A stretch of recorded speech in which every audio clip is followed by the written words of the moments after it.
Assalamu alaikum. I'm Zahra Hashmi, your Islamiyat teacher here. I hope all of you are taking good care of yourself and studying at home. In today's lesson, we are going to start a new unit number 3, Tawheed. But first, a quick recap. We've learned that Allah is Al Khaliq. Al Khaliq means the creator. He has made us. He has made our father, mother, brother, and sister. He made the sun, the moon, sky, earth, clouds, and rain. Look around you. So many things around us are made by Allah subhanahu wa ta'ala. So Allah is Al Khaliq, the creator.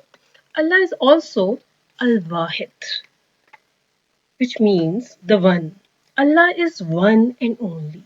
He has no father, mother, children, or family.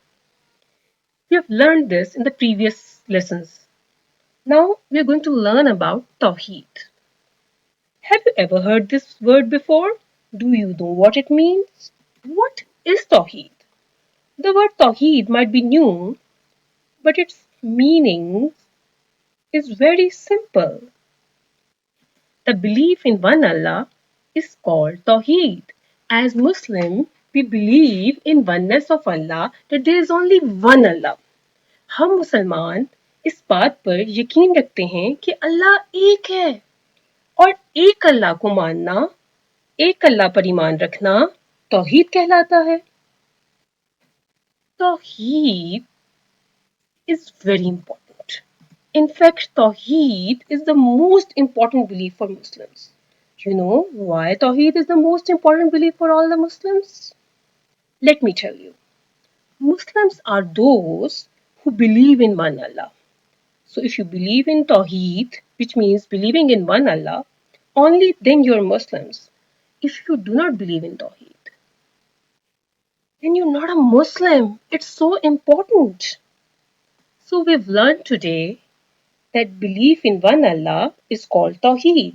And Tawheed is the most important belief as we are Muslims only if we believe in Tawheed in the oneness of Allah. Now, I have a homework assignment for you. What is Tawheed? Can you learn and write the answer to this question in your notebook? Told you in the lecture. I hope you will be able to do that easily. Complete your work, take a picture, and send it to me at zarahashmi83@gmail.com. I'm looking forward to receive your beautifully written work. That's all for today. Have a fabulous day.